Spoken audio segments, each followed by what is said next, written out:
তিনিচুকীয়াৰ NF railway employees ইউনিয়নৰ প্ৰতিবাদ কলকাতাৰ আৰজিকৰ মেডিকেল কলেজ এণ্ড হস্পিটেলৰ ধৰ্ষণ কাণ্ডই জোকাৰি গৈছে সমগ্ৰ ভাৰত ঠায়ে ঠায়ে হৈছে প্ৰতিবাদ সমান্তৰালভাৱে তিনিচুকীয়াৰ NF ৰেলৱে এমপ্লয়িজ ইউনিয়নৰ বিষয়ববীয়াসকলে হাতত মমবাতি লৈ সমদল বাহিৰ কৰি প্ৰতিবাদ সাব্যস্ত কৰে এই ধৰ্ষণ কাণ্ডই যাতে শেষ ধৰ্ষণ কাণ্ড হওক ইয়াৰ পুনৰাবৃত্তি যাতে কেতিয়াও নহওক চৰকাৰৰ বেটি পঢ়াও আৰু বেটি বচাও কেৱল যাতে শ্লোগান হৈ নাথাকক চৰকাৰে কাৰ্যকাৰী কৰক লগতে ধৰ্ষণকাৰীক কঠোৰতকৈ কঠোৰ শাস্তি প্ৰদান কৰক উক্ত কাৰ্যসূচীত শতাধিক সংগঠনটোৰ বিষয়ববীয়াই ভাগ লয়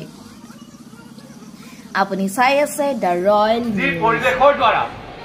উঠি অহা প্ৰজন্মই এটা সুৰক্ষিত ভাৱেৰে বিনা দ্বিধাই দিনে ৰাতিয়ে তেওঁলোকে পৰিভ্ৰমণ কৰা হওক বা পদব্ৰজ কৰা হওক বা এটা এজেগাৰ পৰা বেলেগ এটা জেগা যাবলৈ তেওঁলোকে সক্ষম সুৰক্ষিত অনুভৱ কৰেনে মই কোৱাৰ মূল কথাটো এইটোৱেই যে আমি নিজকে জীৱশ্ৰেষ্ঠ বুলি নকওঁ জানো যদি জীৱশ্ৰেষ্ঠৰেই যদি এইবিলাক হয় তেনেহ'লে আমি ভাবোঁ এই নিন্দনীয় কৰ্মবিলাক হয়তো কোনো বেলেগ জন্তু জানুৱাৰৰ তেনেকুৱা ধৰণৰ নহয় কেতিয়াও আমি আৰু এটা কথা আমি ক'ব বিচাৰোঁ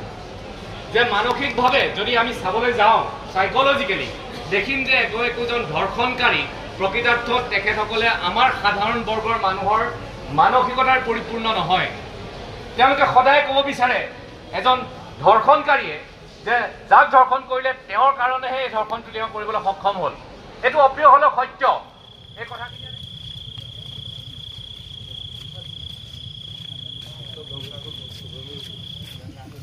আৰু এনে অলপ চিৰিব লাগে নহ'লে কোৱাটা মানুহ কেনে গম পাওঁ মানুহ ওলাইছোঁ